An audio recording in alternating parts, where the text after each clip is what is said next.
வணக்கம். காலை நேர பிரதான செய்திகள். விரிவான செய்திகளுக்கு செல்லும் முன்னர் முதலில் தலைப்புச் செய்திகள். வேகமாக பரவி வரும் கொரோனா தொற்றால் இலங்கைக்கு ஆபத்தா?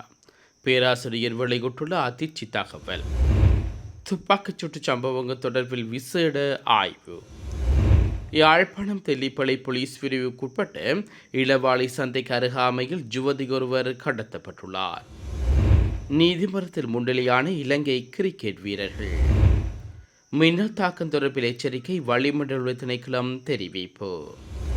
பிரதமர் ஹரணி அமர்சூரிய மற்றும் ஐக்கிய நாடுகளின் இலங்கைக்கான பிரதிநிதி மார்க் அண்டே பார்ட்ஸ் உள்பட குழுவினருக்கு இடையில் சந்திப்பு ஒன்று இடம்பெற்றுள்ளது. இந்த சந்திப்பு இலங்கை அரசாங்கத்துக்கும் ஐநாக்கும் இடையிலான தொடர்ச்சியான கூட்டாண்மையை மீண்டும் உறுதிப்படுத்தும் மேம்படுத்தும் நோக்கில் இடம்பெற்றுள்ளது. இதன்போது சமூக பாதுகாப்பு, சுகாதாரம் மற்றும் நல்லிணக்கம் போன்ற துறைகளில் இலங்கையின் முன்னுரிமைகளை ஆதரிப்பதற்காக ஐநாவின் தொடர்ச்சியான உறுதிப்பாட்டை பிரான்ஸ் மீண்டும் வலியுறுத்தினார். ஜூன் 2025 திட்டமிடப்பட்டுள்ள ஐக்கிய நாடுகள் சபையின் மனித உரிமைகள் உயர்ஸ்தானிகத்தின் உத்தியோகபூர்வ விஜயம் குறித்தும் இதன்போது திரு பிரான்ஸ் பிரதமருக்கு தெளிவுபடுத்தியதாக பிரதமரின் ஊடகப் பிரிவு தெரிவித்துள்ளது. கிளிநொச்சியில் வசிக்கும் ஒருவர் யாழ்ப்பாணத்தில் வேலை செய்ய முடியாது என பிரதேசவாசம் பேசும் அளவுக்கு பாராளுமன்ற உறுப்பினர் அர்ச்சுனாவின் உரை இருப்பதாக கைத்தொழில் அமைச்சர் சுனில் ஹேந்தினெத்தி தெரிவித்துள்ளார். பாராளுமன்றத்தில் நேற்றைய அமர்வில் கலந்து கொண்டு உரையாற்றும் போதே அவர் இவ்வாறு தெரிவித்துள்ளார். இதன்போது உரையாற்றிய அர்ச்சுனா தான் எப்போதும் வடக்கில் உற்பத்தி செய்யப்படும் உப்பு தெற்கு செல்லக்கூடாது என கூறியதில்லை எனவும் தெரிவித்துள்ளார். அத்துடன் தான் இவ்வாறு கூறியதாக அமைச்சர் சுனில் ஹெந்தினெத்தி தெரிவித்ததற்கு எதிராக அவதூறு வழக்கு தாக்கல் செய்ய முடியும் எனவும் அர்ச்சுனா குறிப்பிட்டுள்ளார். இதனையடுத்து உரையாற்றிய அமைச்சர் சுனில் ஹெந்தினெத்தி ஆணையர் உப்பளத்தின் முகாமையாளர் கிளிநொச்சியில் வசிப்பவர் என்பதனால் அவரை அங்கிருந்து இடமாற்றம் செய்யுமாறு அர்ச்சுனா கூறுவதாக சுட்டிக்காட்டினார். முகாமையாளராக பணியாற்றுவர் ஒருவரின் மொழி ஒன்றாக இருப்பினும் மதம் ஒன்றாக இருப்பினும் அர்ச்சுனா பிரதேசவாசம் பேசுவதாகவும் அமைச்சர் கூறியுள்ளார். இதனையடுத்து எழுந்த அர்ச்சுனா தனது மனைவி பெரும்பான்மை இனத்தைச் சேர்ந்தவர் எனவும் தான் பிரிவினைவாதம் பேசுவதில்லை எனவும் தெரிவித்துள்ள நிலையில் இன்று சபையில் சலசலப்பு ஏற்பட்டுள்ளது. தென் மாகாணத்தில் அதிகளவான துப்பாக்கிச் சூட்டுச் சம்பவங்கள் உட்பட பல குற்றச்செயல்கள் பதிவாகி வருகின்றன. இந்நிலையில் இவ்வாறான குற்றச்செயலுக்கான காரணத்தை கண்டறிவதற்காக விசேட அறிவியல் ஆய்வுகளை நடத்துவதற்கு தீர்மானிக்கப்பட்டுள்ளது. ருகுண பல்கலைக்கழகத்துடன் இணைந்து இந்த நடவடிக்கை முன்னெடுக்கப்பட்டுள்ளதாக தென் மாகாண ஆளுநர் பந்துல ஹரிச்சந்திரன் தெரிவித்துள்ளார். இதன்படி பல்கலைக்கழக அதிகாரிகளுடன் ஏற்கனவே கலந்துரையாடல்கள் ஆரம்பிக்கப்பட்டுள்ளதாகவும் அவர் குறிப்பிட்டுள்ளார். குறித்த ஆய்வு நடவடிக்கையின் பின்னர் இவ்வாறான குற்றங்களுக்கான காரணங்கள் கண்டறியப்பட்டு அவற்றை தடுப்பதற்கான பரிந்துரைகள் சமர்ப்பிக்கப்படும் எனவும் அவர் மேலும் கூறியுள்ளார். பிரித்தானியாவில் ஆடை உற்பத்தி நிறுவனமான நெக்ஸ்ட் கட்டநாயக்கால் இயங்கி வந்து தமது தொழிற்சாலையை திடீரென மூடியமை தொடர்ந்து நெக்ஸ்டின் உற்பத்தி துறை பணிப்பாளர் டேவிட்டே அதற்கான காரணத்தை வெளியிட்டுள்ளார். அதிகரித்து வரும் உற்பத்தி செலவுகள் காரணமாக தமது தொழிற்சாலை பல ஆண்டுகளாகவே லாபமற்ற நிலையில் இயங்கி வந்ததாக நெக்ஸ்டின் உற்பத்தி துறை பணிப்பாளர் டேவிட்டே தெரிவித்துள்ளார். எனவே இந்த தொழிற்சாலையை மூடுவது தவிர்க்க முடியாதது எனவும் அவர் குறிப்பிட்டுள்ளார். எனினும் இலங்கையில் உள்ள தமது மேலும் 2 தொழிற்சாலைகள் தொடர்ந்து இயங்கும் எனவும் அவர் தெரிவித்துள்ளார். இந்நடவடிக்கையை அடுத்து தமது தொழில்களை இழந்துள்ள 1400 தொழிலாளர்கள் போராட்டங்களில் ஈடுபட்டு வருகின்றமை குறிப்பிடத்தக்கது. நல்லூர் ஆலய முன்வீதியில் அனுமதியின்றி திறக்கப்பட்ட அசைவ உணவகத்தின் முன்னால் வைக்கப்பட்டிருந்த விளம்பர பலகை நேற்றைய தினம் யாழ்ப்பாண மாநகர சபையினால் அகற்றப்பட்டுள்ளது. நல்லூர் ஆலய முன்வீதியில் அனுமதியின்றி திறக்கப்பட்ட அசைவ உணவகத்துக்கு எதிராக பல்வேறு அமைப்புகளும் எதிர்ப்புகளை தெரிவித்து வருகின்றன. இந்நிலையிலேயே இன்றைய தினம் யாழ் மாநகர சபையின் குறித்த விளம்பர பலகை அகற்றியுள்ளார்கள். வீதி விபத்துக்களை குறைக்கும் நோக்கில் முறையான போக்குவரத்து கட்டமைப்பை ஏற்படுத்தும் நோக்கிலும் எதிர்வரும் ஜூலை மாதம் 1ஆம் தேதியிலிருந்து புதிய விதிகள் அறிமுகப்படுத்தப்படும் என போக்குவரத்து அமைச்சர் பிமல் ரத்நாயக்க தெரிவித்துள்ளார்.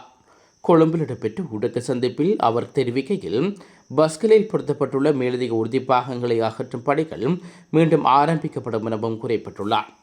40 வயதுக்கு மேற்பட்ட சாரதிகளுக்கான விசேட வைத்திய பரிசோதனை நடவடிக்கைகளை அறிமுகப்படுத்துவதற்கும் எதிர்பார்க்கப்படுகிறது.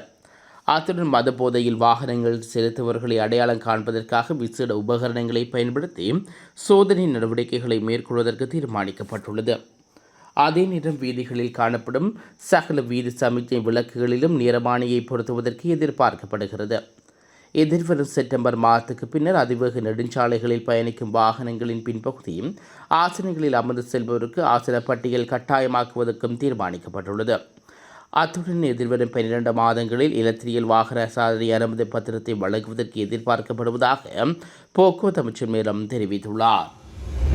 இலங்கை கிரிக்கெட் வீரர்களை இலங்கை கிரிக்கெட் ஊழியர்களாக உள்நாட்டு வருவாய்த்துறை தன்னிச்சையாக வகைப்படுத்தியதை எதிர்த்து தாக்கல் செய்யப்பட்டுள்ள ரிட் மனு மீதான விசாரணை தொடர்பாக இலங்கை கிரிக்கெட் வீரர்கள் குழுவினர் இன்று நீதிமன்றத்தில் முன்னிலையாகின்றார்கள். ஒரு நாள் மற்றும் 20-20 கிரிக்கெட் அணிகள் மற்றும் டெஸ்ட் கிரிக்கெட் அணியின் தலைவர்களான செட் அசலங்க மற்றும் தனச்சிய டி சில்வா ஆகியோர் குறித்த ரிட் மனுவை தாக்கல் செய்துள்ளார்கள்.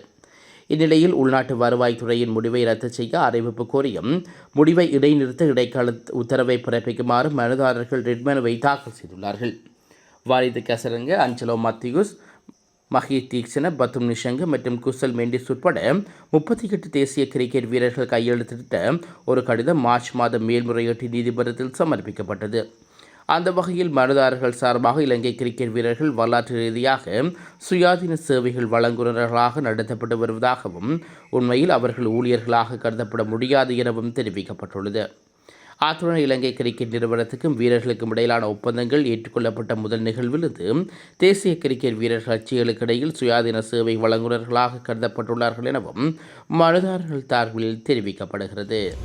நீதிமன்ற வழக்கு ஒன்றுக்காக வந்திருந்த இளம் யுவதி ஒருவரை இவ்வாறு கடத்தப்பட்டுள்ளார். குறித்த யுவதி கடத்தப்பட்ட வேளையில் ஒருவரால் எடுக்கப்பட்ட காணொலியினை அடிப்படையாக வைத்து விசாரணைகள் ஆரம்பிக்கப்பட்டுள்ளதாக போலீசார் தெரிவித்துள்ளனர். யாழ்ப்பாணத்தைச் சேர்ந்த குறித்த யுவதியும் பூநகரி கௌராதிமுனை பகுதியைச் சேர்ந்த 22 வயதுடைய இளைஞரும் கடந்த 2 மாதங்களுக்கு முன்னர் திருமணம் செய்து கொண்டுள்ளார்கள். இந்நிலையில் யுவதி வீட்டாருக்கு பயந்து இருவரும் தலைமறைவாகியிருந்துள்ளதாகவும் அண்மையில் அவர்களின் இருப்பிடம் அறிந்த பெற்றோர்களும் அவர்களும் இடையில் முருகல் நிலை ஏற்பட்டிருந்தன என்ற அடிப்படையில் வழக்கு தொடரப்பட்டிருந்தன. வழக்கை விசாரித்த நீதிமன்றம் இருவருக்கும் திருமண வயது வந்துவிட்டதால் அவர்களை பிரிக்க முடியாது எனவும் சேர்ந்து வாழலாம் எனவும் தீர்ப்பளிக்கப்பட்டுள்ளது. இவ்வாறான பின்னணியில் வழக்கு நிறைவடைந்து வீடு திரும்பிய போது யுவதியின் சகோதரர்கள் உட்பட சிலர் அடங்கிய குழுவினர் அந்த இளைஞரை தாக்கிவிட்டு யுவதியை வாகனத்தில் ஏற்றி கடத்திச் சென்றுள்ளார்கள். குறித்த யுவதி கடத்தப்பட்ட போது காயமடைந்த வாலிபர் வைத்தியசாலையில் அனுமதிக்கப்பட்டதுடன் சம்பவம் தொடர்பில் போலீசார் விசாரணைகளை ஆரம்பித்துள்ளார்கள். ஆசியாவில் உள்ள சில நாடுகளில் பரவிவரும் கொரோனா தொற்றின் உபதிரிவான JN1 திரிபு தொடர்பில் பதட்டமின்றி ஆய்வு நடத்தப்பட வேண்டும் என CJ வர்த்தனபுர பல்கலைக்கழகத்தின் ஒவ்வாமை, நோய் எதிர்ப்பு மற்றும் உயிரியல் கற்கை பிரிவின் படிப்பாளர் பேராசிரியர் சந்திம ஜீவேந்திர கோரிக்கை விடுவித்துள்ளார். தமது எக்ஸ் பக்கத்தில் அவர் இந்த விடயத்தை பதிவித்துள்ளார். எவ்வாறாயினும் குறித்த திரிபு இதுவரையில் இலங்கையில் பதிவாகவில்லை எனவும் தமது பதிவில் சுட்டிக்காட்டியுள்ளார். அதே நேரம் கொரோனா வைரஸ் பரவல் தொடர்பில் சுகாதார அமைச்சரால் இதுவரையில் உத்தியோகபூர்வமான அறிவிப்பு எதுவும் விடுவிக்கப்படவில்லை என தேசிய தொற்று நோயியல் விஞ்ஞான பிரிவு தெரிவித்துள்ளமை குறிப்பிடத்தக்கது. ஊவா மற்றும் கிழக்கு மாகாணங்கள், ஹம்பாந்தோட்டை மற்றும் பொலனறுவை மாவட்டங்களுக்கு மின்னல் தாக்கம் தொடர்பில் எச்சரிக்கை விடுவிக்கப்பட்டுள்ளது. இந்த அறிவிப்பு இன்று இரவு 11 மணி வரை அமுலில் இருக்கும் என வளிமண்டல திணைக்களம் தெரிவித்துள்ளது. மேலும் குறித்த பகுதியில் உள்ள மக்கள் எச்சரிக்கையாக இருக்குமாறும், இடியுடன் கூடிய மழை பெய்யும் போது சம்பந்தப்பட்ட பகுதிகளில் தற்காலிகமாக பலத்த காற்று வீசக்கூடும் எனவும் வளிமண்டல திணைக்களம் தெரிவித்துள்ளமை குறிப்பிடத்தக்கது. இத்துடன் காலை நேர பிரதான செய்திகள் நிறைவு பெறுகிறது. தொடர்ந்து நாளை காலை பிரதான செய்திகளோடு இணைந்து கொள்வோம். நன்றி.